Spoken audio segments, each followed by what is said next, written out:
டேய் அப்பா, பொம்பளை சோக்கு கேக்குதா உனக்கு? பொம்பளை சோக்கு இங்க நீ பெற்ற பிள்ளை 5க்கு 10க்கு அழுக்கிற பிறகு சோத்துக்கு சிங்கி அடிச்சுக்கிட்டு இருக்கா. சிலுக்கு கேக்குதா உனக்கு? சிலுக்கு புறம்போக்கு பண்ணாட நாயே. போட்ட பிளான போட்டபடி முடிக்க வக்கல. சிலுக்க பார்த்து யாரு நாக்க தொங்க போட்டு பிளான சொதப்பிட்டு வந்த நாய் நீ. டேய் டென்ஷன் கொடுக்காதா. நீ குடுக்கிற டென்ஷன்ல ஒரு கையும் காலி இழுத்துக்கு நடக்க முடியலடா. பொருடா அப்பாட்ட ஒரு பிளான் இருக்கு, அப்பா பண்றேன்டா. நீங்க போட்ட பிளான போட்டபடி முடிக்கலன்னு வச்சுக்கோ, போன் வழி அவ்வளவு கழுத்தை பிடிச்சு நினைச்சு மதன் பாண்டியன் சார், இன்னைக்கு நான் லைட் பிடிச்சு விளையாண்டுட்டு இருக்கேன். Are you sincere with your duty? Ready பண்ணியா இல்லையா? நாளைக்கு வாங்க சார் ப்ளீஸ். இதே தலை சொன்னேன். இன்னைக்கு கையில கன் இருக்குன்னு நினைச்சேன், ஸ்பேனர் தான் இருக்கு. மெக்கானிக் கையில எப்படி கண்ணு வரும்? உங்களுக்கு புரியுது சார், ஆனா இந்த போனுக்குள்ள இருக்க நாய்க்கு தான் புரிய மாட்டேங்குது. ஒரே நாள்ல எல்லாத்தையும் மாத்திருவான்னு நினைச்சேன், ஆனா அந்த நரி சொதப்பிச்சு. How you will be changing all thing in one day?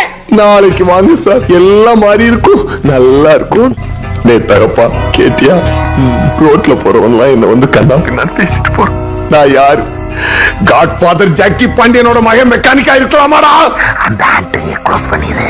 கவலைப்படாதடா அவனே, இங்க ஆண்டனி கதையை முடிச்சிட்டு 1995 வந்து உன்னை சந்திக்கிறேன்.